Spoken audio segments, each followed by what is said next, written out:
Hello students, welcome to the subject of Programs for Rural and Urban Development.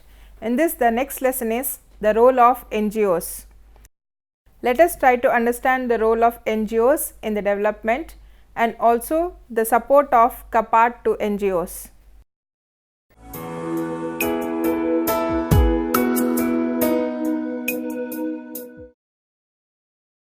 A NGO, that is a non-governmental organization, is any non-profit voluntary citizens group which is organized on a local, national or international level.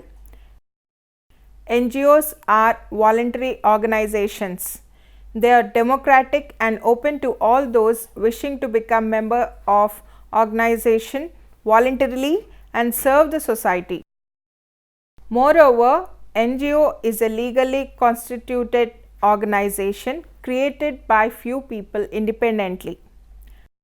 Task oriented and driven by people with a common interest, NGOs perform a variety of service and humanitarian functions, bring citizen concerns to governments, advocate and monitor policies, and encourage political participation through provision of information.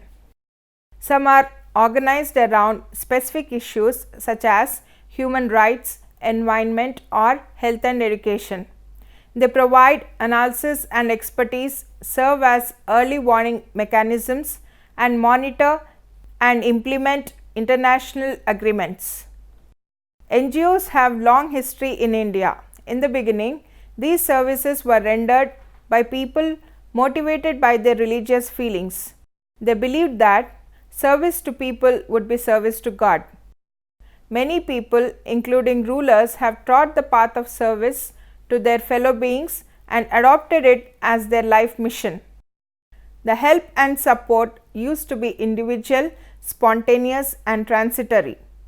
It is around the late 18th and early 19th century that associations and organizations were being formed to render such activities in more organized and permanent profile. The reform movements of the 19th century were perhaps the first organized forms of voluntary action in the service of the society. During the second half of the 19th century, nationalist consciousness spread across India and self-help emerged as the primary focus of socio-political movements. Numerous organizations were established during this period, including Arya Samaj in 1875, the National Council for Women in India in 1875, and the Indian National Conference in 1887. VOs, that is voluntary organizations, were also formed under the influence of the ideals of Gandhiji. A few of them are Seva, Ekalavya, Disha, etc. A significant growth of NGOs started after India achieved independence. The number of NGOs increased in the time of 1960s as people felt that the government projects are inadequate to deal with the development of deprived sections of India.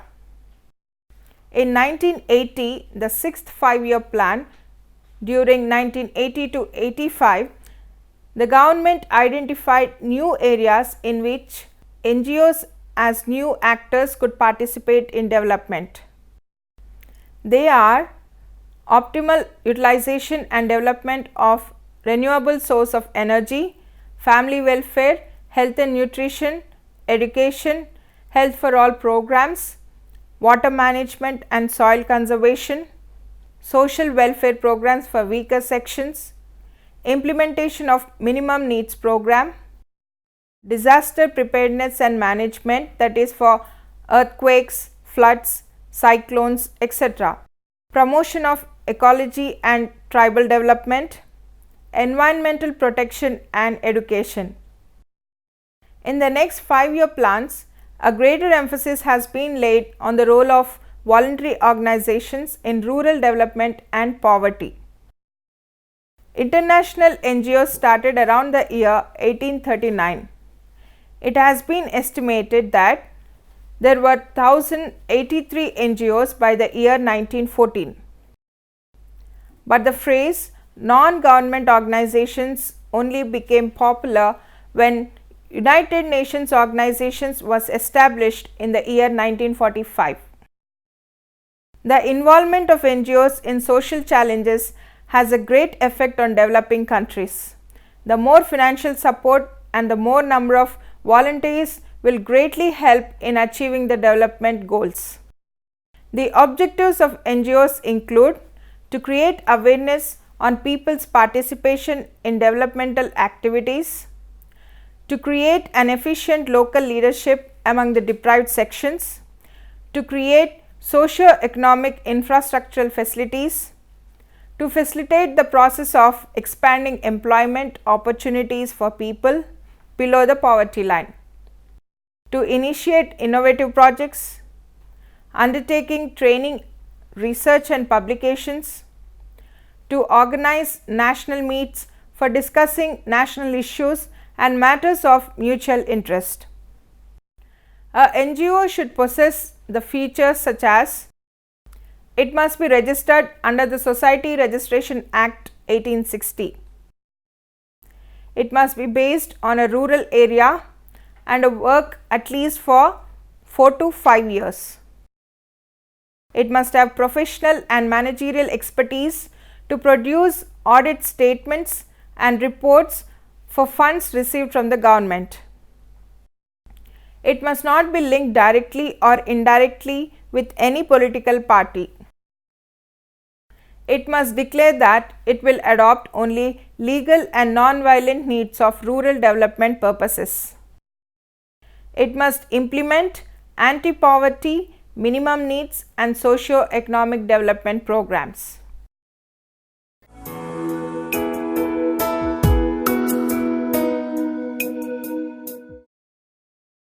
NGOs have immense role in bringing about social change and development. Development is a multifaceted process which essentially involves the aggressive participation of the people that would not be possible unless they are educated, awakened and motivated.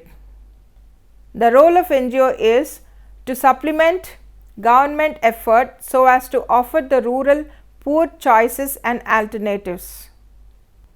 To help specific target group, example women, landless labor, etc. at the village level. To set an example, it should be possible for the voluntary agency to adopt simple, innovative, flexible and inexpensive resources to reach a large number with lesser overheads and with greater community participation. To activate the delivery system and to make it effective at the village level to respond to the felt needs of the poorest of the poor. To disseminate information and to impart certain skills through training to supplement the income of the target group. To popularize social activities for improving the quality of life of the disadvantaged groups and make communities as self-reliant as possible. To show how indigenous resources could be used for their own development. To popularize appropriate technology by improving indigenous machines, tools and demonstrating their superiority and bring it in a simpler form to the rural poor. To train a cadre of grassroots workers who believe in professionalizing volunteerism. To mobilize financial resources from within the community with a view to making communities stand on their own feet. To promote education, particularly who have remained unbenefited or less benefited by the measures adopted by the government. The education of girls and particularly the SCs and STs has been their target objective.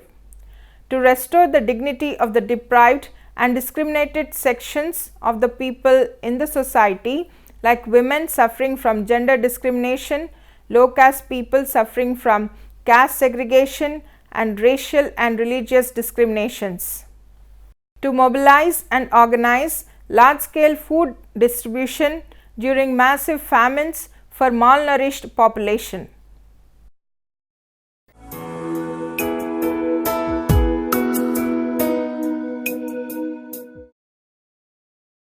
NGOs receive support from different ministries and government departments to carry out different activities. The support will be either financial or coordination. Some of the schemes of various ministries where NGOs are made partners for implementation of the activities are: first is Ministry of Culture.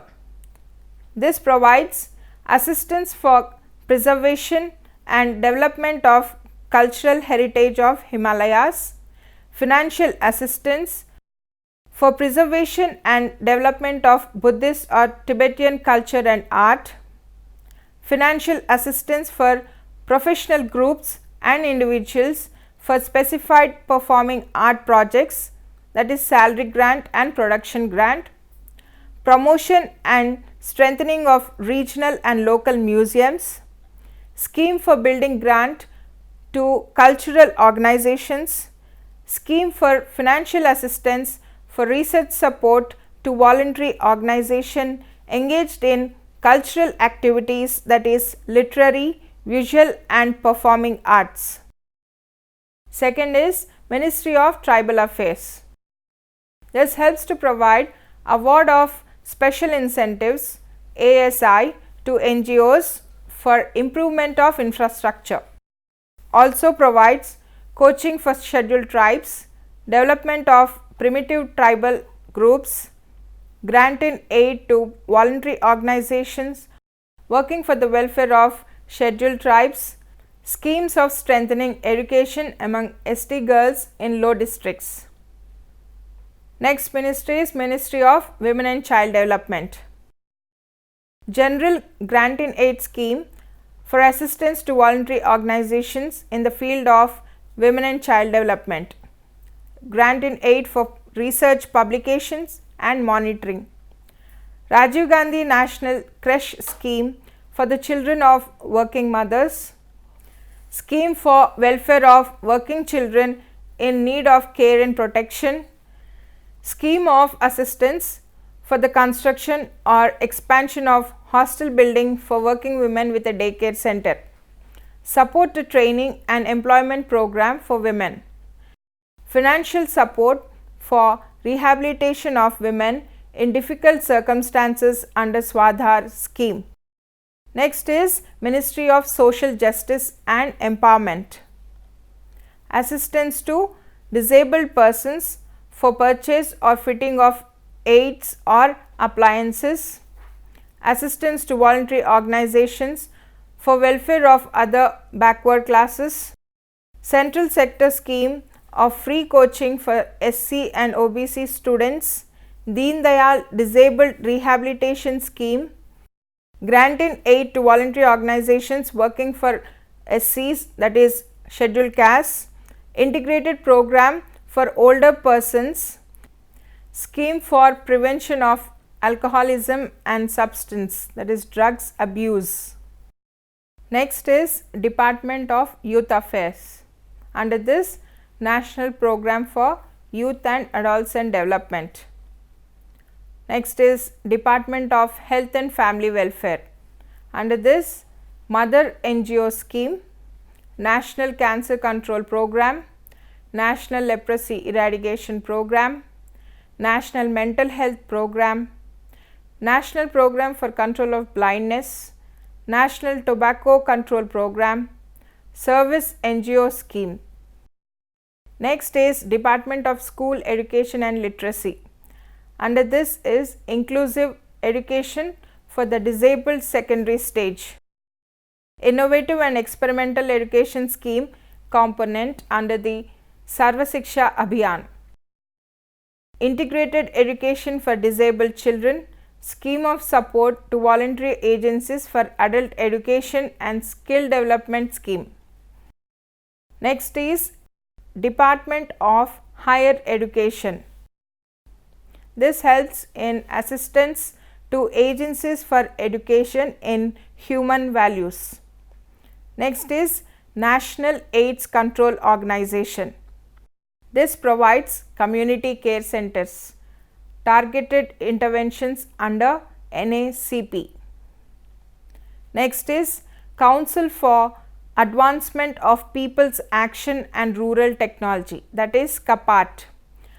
Under this Advancement of Rural Technology scheme, Gram Shri Mela or Bayasella meet, organization of beneficiaries, public cooperation, workshops or seminars or conferences, YP starter package.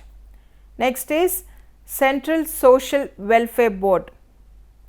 This provides awareness generation program, condensed courses of education for women, family counseling center, innovative schemes, integrated scheme for women's empowerment, Rajiv Gandhi National Creche Scheme for the children of working mothers, short stay homes for women and girls. The list of NGOs in India is exhaustive. However, we can list few of them such as Samman Foundation, Gunj, Akshaya Trust, Smile Foundation, Udan Foundation, Pratham, Deepalaya, Lepra Society, Helpage India.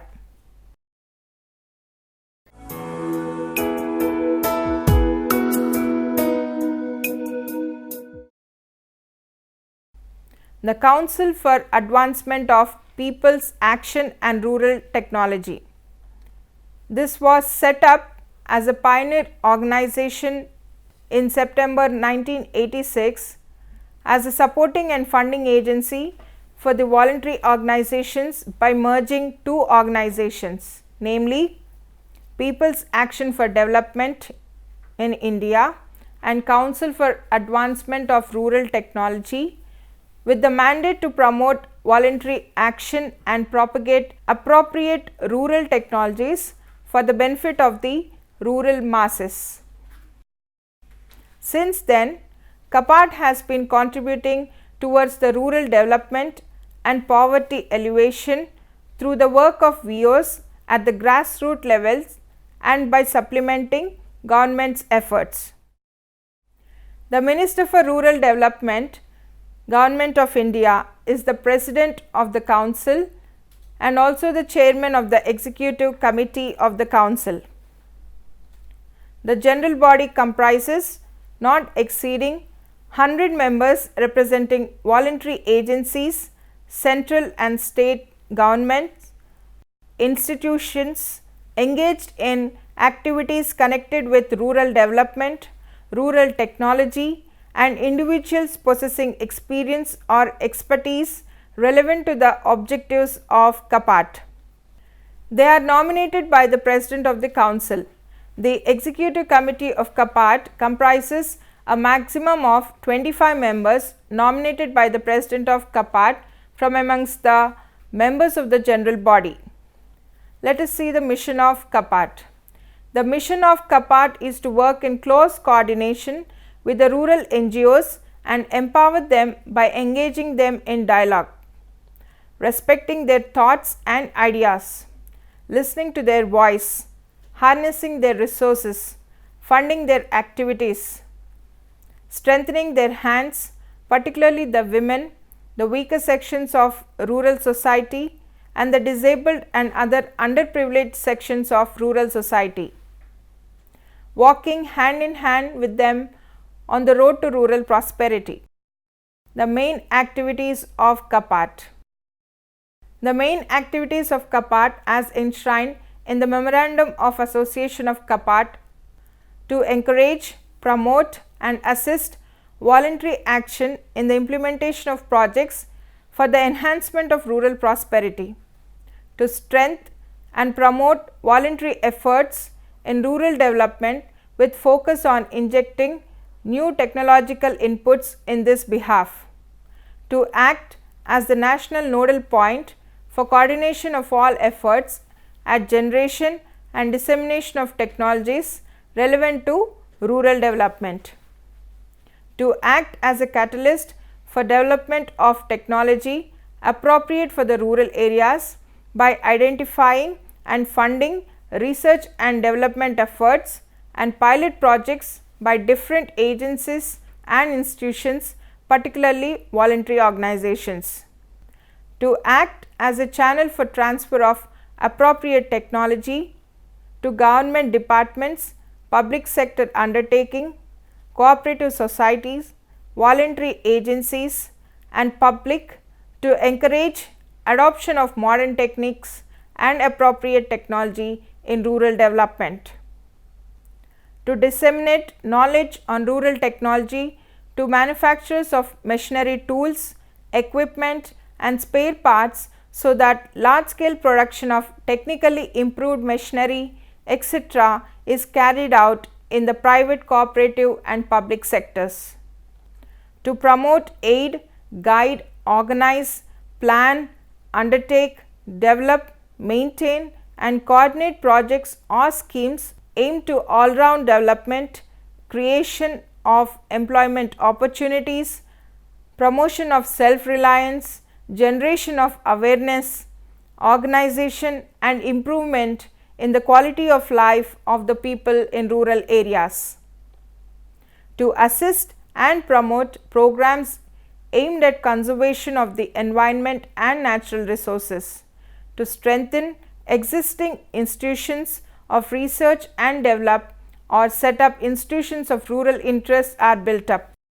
To collaborate with other institutions, associations and societies in India or abroad, including concerned international agencies constituents of the UN system.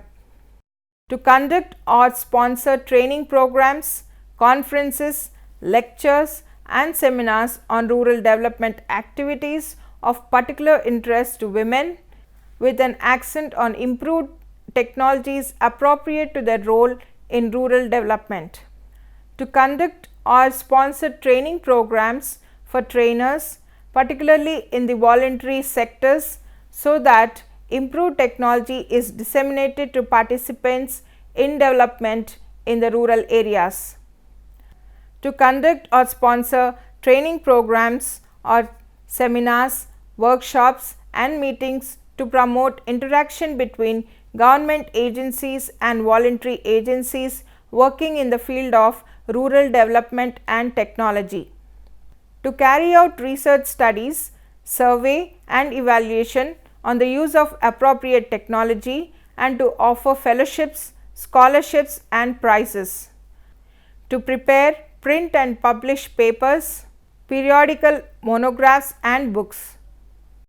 To do all other such things as the society may consider necessary, incidental or conducive to the attainment of its objectives.